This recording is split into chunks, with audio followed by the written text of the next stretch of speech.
خدا اور حضرت علامہ اقبال نے اس آیت کا ترجمہ کیا ہے کہ خدا نے آج تک اس قوم کی حالت نہیں بدلی نو خیال جس کو اپنی حالت آپ بدلنے کا، یعنی کہ فرشتے آئیں گے آپ کے لیے آواز اٹھائیں گے۔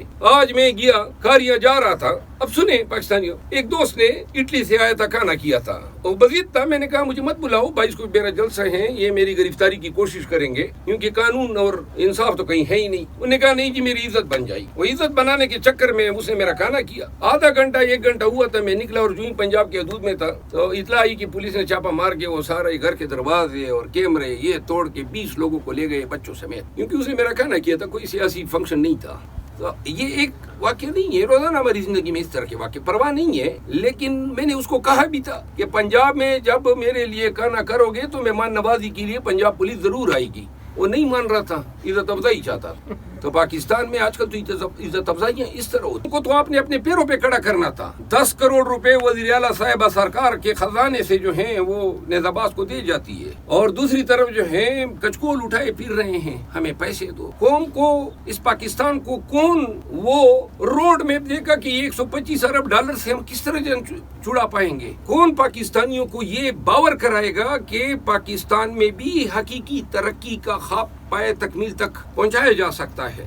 کسی کا ان لیڈرشپ پہ پاکستانیوں اپنے ذہن، اپنے گریبانوں میں جان کے دیکھ لو، آپ کو اعتماد ہے کہ نواز شریف یا اس کا بھائی یا زرداری صاحب یا کوئی دوسرا شخص ماں سوائے عمران خان کے ان خوابوں کی تعبیر آپ کو دے سکتا ہے؟ کیا آپ لوگوں کا اعتماد ہے کہ یہ لوگ جو اپنے اثاثے بنا کے بیرون ملک منتقل کر گئے، کیا یہ پاکستان کے اثاثوں کی حفاظت کرنے کے لیے اقتدار میں آئے؟ اقتدار تو انہوں نے چوری کیا ہے ہم سے، ہماری سیٹیں چوری کر کے اب یہ پاکستان کی خدمت کے لیے بیٹھے ہیں۔ کس طرح بندر بانٹ کی، فلاں گورنر یہ آپ کی ہو گئی، فلاں وزارت آپ کی ہو گئی، فلاں سینٹ کی چیئرمینی آپ کی ہو گئی اور مرکزی یہ ہمارے ہو گئی، یہ بندر بانٹ ہے۔ بلوچستان کی حکومت فلاں کی ہے، پنجاب کی فلاں کی ہے، اور ہم جو ہیں پاکستانی تماشا دیکھ رہے ہیں۔ عملاً ہم نے کیا کیا ہے؟ زیادہ سے زیادہ 3 لکیریں میسج لکھ کے ٹویٹر پہ ہم کہتے ہیں جی ہم نے حق اب الوطنی ادا کیا۔ اب الوطنی یہ نہیں ہے، یہ زندگی جو آپ اور ہم جی رہے ہیں، قطاروں میں فائلیں اٹھائے رشوت دینے کے لیے بندے ڈھونڈتے ہیں، یہ آپ کا نظام ہے۔ اسپتالوں کی حالت زار دیکھیں، بیوروکریسی کو دیکھیں، کچھ لوگ امیر سے امیر ترین ہو گئے اور آدھے سے زیادہ پاکستان غربت کے نیچے لیول سے چلا گیا ہے، اور جس انداز میں مہنگائی بڑھ رہی ہے، بے روزگاری بڑھ رہی ہے، لوگ بچے بیچنے پہ مجبور ہوئے ہیں۔ یہ چھوٹی باتیں نہیں ہیں، بچہ بیچنا، خودکشی کرنا، ایک پاکستانی جو اس مہنگائی کے ہاتھوں خودکشی کر رہا ہے، یہ پوری قوم کا قتل ہے۔ یہ بدامنی میں جتنے لوگ آج میرے علاقے میں وہاں پہ 2 سپاہی شہید ہوئے ہیں، کیوں بھائی ہم اپنے جوان، اپنے بچوں کی لاشوں کو اٹھائے پھر رہے ہیں؟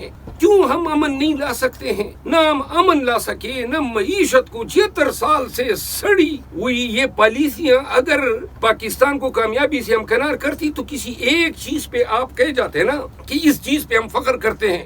نہ آپ کی سائنس ٹیکنالوجی رہی، اپنے سٹیل مل کا حال دیکھ لیں، ہر چیز میں کمیشن خوری، ہر چیز میں ذاتی مفادات۔ تو لہٰذا انگریزی کا ایک لفظ ہے پرج کے سوا آپ کے پاس کوئی حل ہی نہیں ہے۔ لوگ ڈنڈوں سے ڈرتے ہیں، تھانے دار سے ڈرتے ہیں، قید و بند سے ڈرتے ہیں۔ قومیں مثالیں ہیں آپ کے سامنے، نکاراگوا کی تاریخ پڑھیں، بلکہ آپ جائیں اسلامی تاریخ پڑھیں۔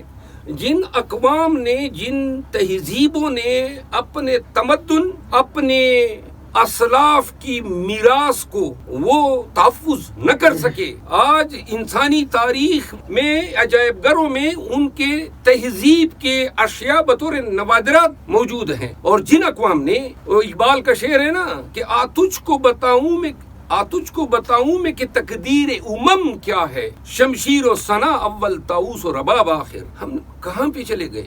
اسرائیل کو برا بلا کہتے ہیں، بددعائیں دیتے ہیں، ہماری اب اوقات بددعاؤں تک رہ گئی ہے۔ یا اللہ پاکستان پہ رحم کر۔ خدا بھی حالت نہیں بدلتا ہے، قرآن کے الفاظ ان اللہ لا یغیر ما بقوم حتی یغیر ما بانفسهم۔ الغرض 22 اگست کا جلسہ ہے، یہ 22 اگست کے جلسے میں شاید یہ روڑے اٹکائیں، پنجاب کے قافلے روکیں۔ پاکستانیوں، جس ماں باپ نے آپ کو جنم دیا ہے اور ہمیں جنم دیا ہے، ہم ایک ملک کے شہری ہیں، اور اگر جنہوں نے ماؤں کا دودھ پیا ہے، جو خدا کی وحدانیت پہ یقین رکھتے ہیں، جو سمجھتے ہیں کہ اچھا اور بلا اور موت اور زندگی کی اللہ کی طرف سے ہیں، عزت اور ذلت اللہ کی طرف سے۔ اگر یہ مسلمانی کا عقیدہ کسی کے ذہن میں ہے اور کوئی یہ سمجھتا ہے کہ مارنے والا یا روح چیننے والا اللہ کی ذات ہے، تو پھر نہ رکاوٹوں کو دیکھو نہ ڈنڈوں کو دیکھو، ایک دفعہ اپنے اندر وہ ہمت پیدا کرو جس کے بارے میں اقبال کیا کہتا تھا کہ نہیں تیرا نشیمن کسر سلطانی کے گنبد پر، تو شاہی ہے بسیرا کر پہاڑوں کی چٹانوں پر۔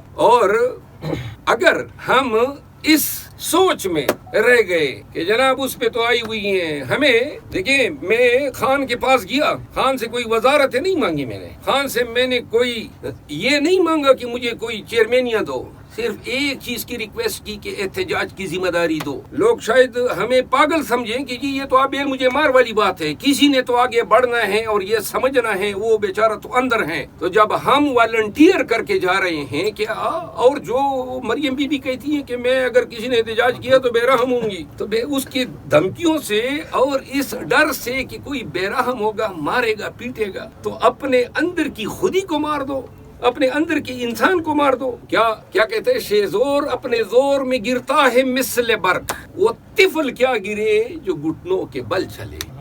تو لہٰذا ہمت پکڑو پاکستانیوں، آپ کی 2 سے 3 دن کی ہمت جو ہے پاکستان کے تاریخ کا دارہ تبدیل کر، آپ کی محنت، آپ کی جدوجہد، اگر پاکستانی نکلے لاکھوں کی تعداد میں ہمارے ساتھ، اور ہم یا خان یا پی ٹی آئی یہ جو جنگ لڑ رہے ہیں کسی ذات اپنے ذات کے لیے نہیں ہے۔ جب مجھے کہا گیا نا، کسی نے کہا کہ سیٹ واپس کرو، تو اگر دنیاوی مناصب ہمیں عزیز ہوتے میں نے تو اسی وقت اعلان کیا کہ یہ سیٹ کیا، لاکھوں سیٹیں خان پہ قربان۔ قربانی کا یہ مادہ اپنے اندر پیدا کرو، پہلے سے ہار مان جانا۔ وہ کہتے ہیں نا ہار ہو جاتی ہے جب مان لیا جاتا ہے، ہار ہو جاتی ہے جب مان لیا جاتا ہے، جیت تب ہوتی ہے جب ٹھان لیا جاتا ہے۔ ٹھان لو، ایک ایسے تمتراک سے نکلو، ایسے حوصلے اور عزم سے نکلو کہ جب 22 اگست کو اسلام آباد پہنچو تو یہ جو ڈنڈے اٹھائے، یہ گماشتے آپ کے سامنے ٹوپیاں پہنے آئیں، تو یاد رکھو کہ یہ خدا اور حضرت علامہ اقبال نے اس آیت کا ترجمہ کیا ہے کہ خدا نے آج تک اس قوم کی حالت نہیں بدلی، نو خیال جس کو اپنی حالت آپ بدلنے کا۔ یعنی کہ فرشتے آئیں گے آپ کے لیے آواز اٹھائیں گے۔ آج میں گیا کاریا جا رہا تھا، اب سنیں پاکستانیوں، ایک دوست نے اٹلی سے آیا تھا، کھانا کیا تھا، اور بزید تھا، میں نے کہا مجھے مت بلاؤ، 22 کو میرا جلسہ ہے، یہ میری گرفتاری کی کوشش کریں گے کیونکہ قانون اور انصاف تو کہیں ہے ہی نہیں۔ انہوں نے کہا نہیں جی میری عزت بن جائے گی۔ وہ عزت بنانے کے چکر میں اس نے میرا کھانا کیا، آدھا گھنٹہ 1 گھنٹہ ہوا تھا، میں نکلا اور جوں پنجاب کے حدود میں تھا تو اطلاع آئی کہ پولیس نے چھاپا مار کے وہ سارا گھر کے دروازے اور کیمرے یہ توڑ کے 20 لوگوں کو لے گئے، بچوں سمیت، کیونکہ اس نے میرا کھانا کیا تھا، کوئی سیاسی فنکشن